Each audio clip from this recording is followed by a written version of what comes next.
All right, I just got done watching uh, Brandon Ellis play through this. I don't know if you've seen this video. Certainly would be helpful if you haven't. But yeah, he's playing this. So basically, took what you had on Songster and inputted it here. Well, I actually found a guitar profile on Ultimate Guitar, and I just changed it to look just like it did on Songster. It seems pretty accurate to what Brandon is playing. There's just one spot like here. There's like a slide from 17 to 15. He's hitting the 17 with his pinky, and then he's still picking the 15. It's just more like a transition slide. He's not doing like a legato slide like it's showing there.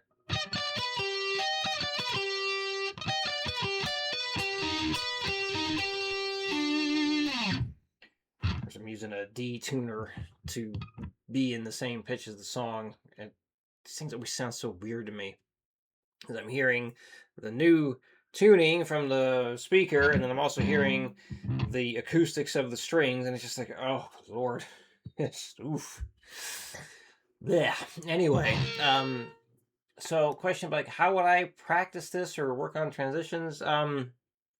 Well, one of the first things is work on it as eighth notes. If you haven't done it as eighth notes, that'd be very helpful. But like work on piece to piece. So like something like, and I am not going to be playing this up to speed. No way am I doing that today. I would need to work on this for quite some time because this is very foreign to me.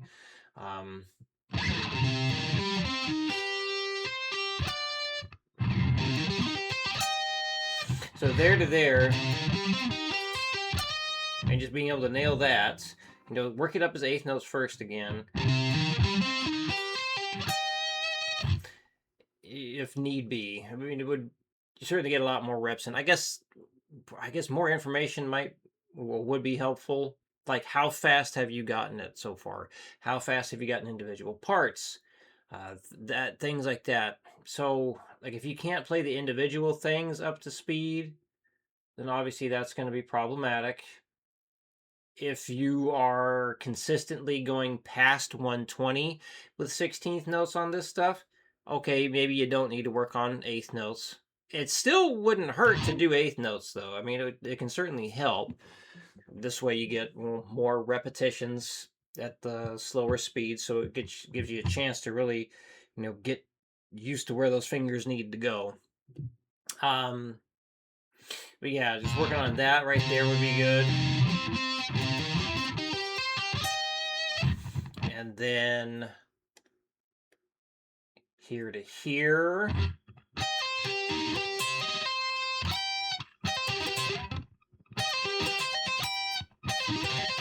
Oof.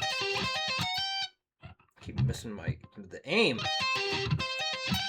So yeah, just working on that. And then, so basically like arpeggio to arpeggio would be the thing to do.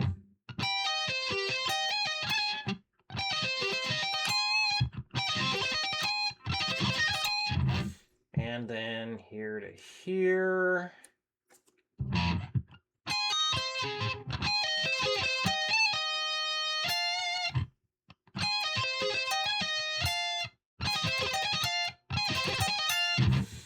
And then, so this one, it's kind of interesting because it's not straight sweeping the whole time. So you may need to break this part into break this section down into even more parts. Let's see.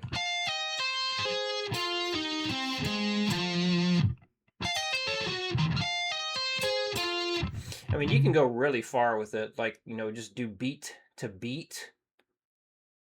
Like, you could just work on that.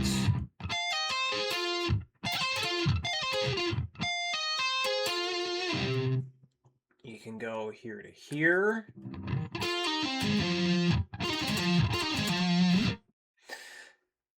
Here to here.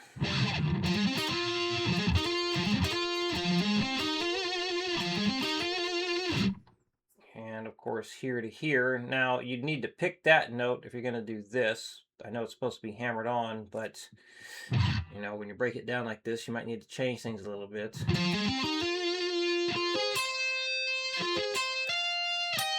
And because he is transitioning to the pinky finger or here to here, you'd want to practice it the same way if you want to approach doing it that way. You know, the same way he's doing it.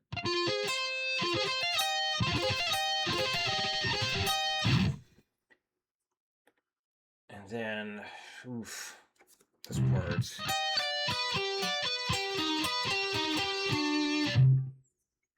So yeah, this one, yeah, again, beat to beat. So this would be something, again, as eighth notes. I personally would start as eighth notes because the way this is set up is something that I never do like that. So just 1 and 2 and 3 and 4 and 1 and 2 and then doing like a quarter note pause with each new beat and then playing the same note again. So like basically you play this, treat that as a quarter note, and then you play this, treat that as a quarter note, and then to the end. So like this. So even you can do with eighth notes what as 16th notes as you're gonna be doing for the most part. It'd be like 1 E and a 2, 3 E and a 4, 1 E and a done. So oh, da da da da dun, da da da da dun, da da da da. So something like that would be really good before you start putting it all together. And then like you can also do like that. And if, of course, if maybe this part is giving you the most trouble, you can want to focus on that, of course. So beyond that, like once you get, you know, arpeggio to arpeggio, past speed, and that's another thing. Like if this really is at 170 beats per minute, you want to be shooting for at least 180. At least 180 for the individual parts. Faster, it would be better. I like to shoot for like 10 to 20 beats per minute faster than the song calls for. This way you have you know, plenty of room of growth, you know, in terms of speed before you put the whole thing together. So because you can get those individual pieces much faster than the song calls for. When you put it all together, it's going to be a heck of a lot easier to do. But yeah, once you get the individual ones done, then you want to start working on like 2 at a time. Good God.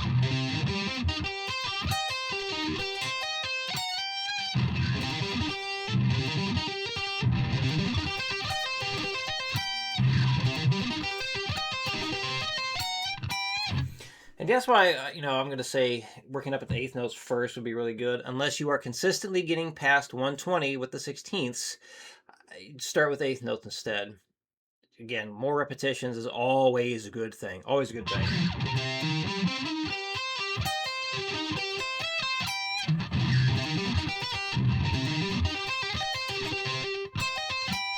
Which you're probably, I know you're more used to these shapes than I am. Because you've been doing them. So yeah, then you work that up individually, and then you work that chunk up.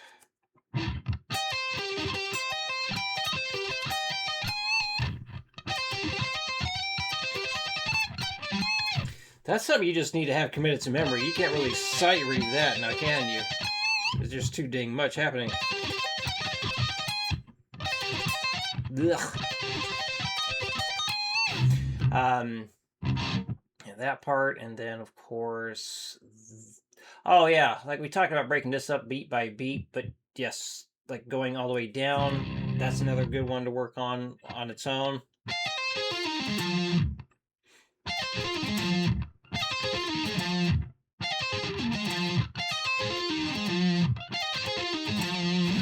And then here to here is a good one.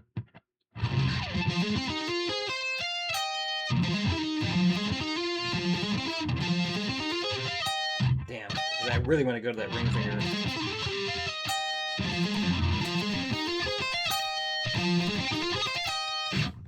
And then, of course, putting all that together is one big thing.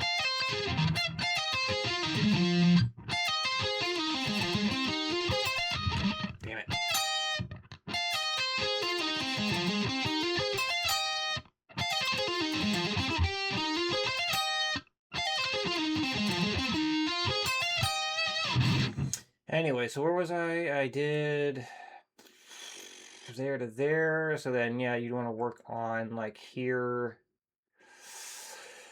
This was really up to you how in depth you want to get with it.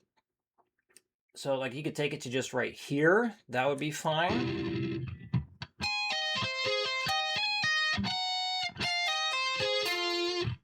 Like that would be a good one.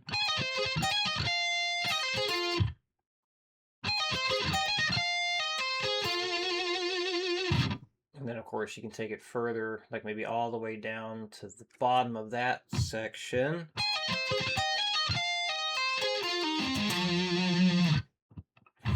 So I hope this is making sense here. Just basically like just focus on those transitions themselves and then just kind of expand a little bit more, expand a little bit more. So let's recap what I'm trying to get at. So like here to here would be really good. You can always go smaller chunks if you need to. That's totally fine. You can even like here to here. That would be okay. Sometimes just starting and stopping in possible odd places could still be helpful, because if you can start and stop in odd places within the patterns, then you're just going to be that much better at the whole thing. Yeah, starting with something like this to this, here to here, here to here, here to here, here to here, here to here, be really good for just the arpeggio parts. I'm not really considering this an arpeggio thing. It's a little arpeggio there, but like the sweeping thing is what you really were concerned about. But yeah, for this part, if you need to, treat it like the way I demonstrated it. So basically, you stop here, treat that as a quarter note, and then start there, quarter note, boom, and then piece it all together. You can work on like 2 beats at a time. That's a really good idea, those 2 beats, and then the whole thing. But then yeah, back to the sweeping here. So then, two of the sweeps at a time is a good idea. Like that much, this much, whoops, to there, and of course that much, and even just like here to that would be good, or even to right there, that's okay. And then yeah, just keep expanding, just more and more, then like 3 at a time, stuff like that.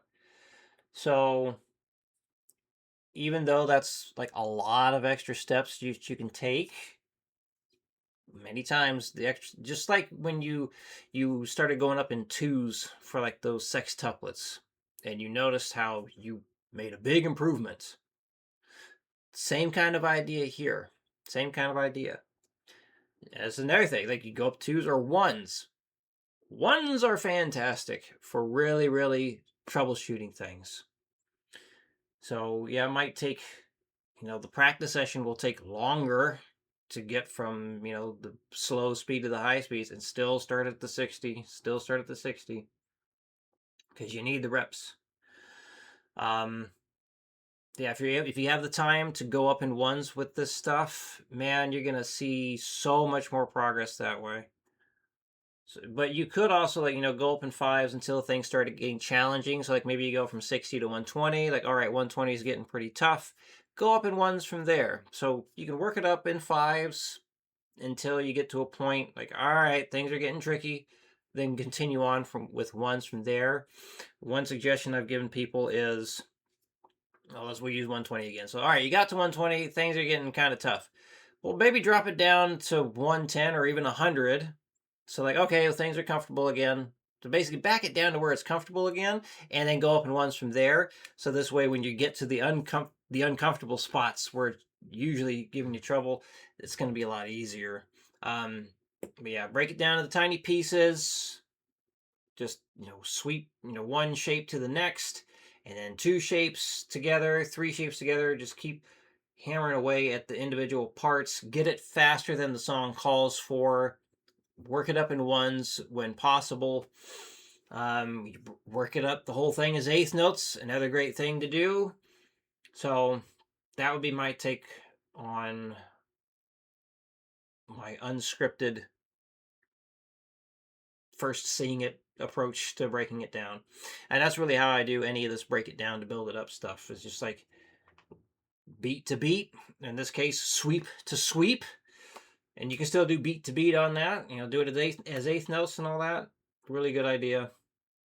So yeah, if you could let me know how you have been breaking it down yourself, how you have been trying to work on the transitions, that would be helpful. What speeds do you typically get to when you break things down? Also helpful information. And yeah, I think that'll do it for right now. So remember, next week is that holiday over here. So if you can send stuff over a day early, then I can send stuff back to you and we can continue to do stuff next week. Good luck getting the heat. What is it? You said the Helix 6? Yeah, good luck getting that fixed. It's always very upsetting when your gear is not working. I know it's upsetting to me. All right, good luck with that. Any questions, let me know, and I'll see you again in your new videos.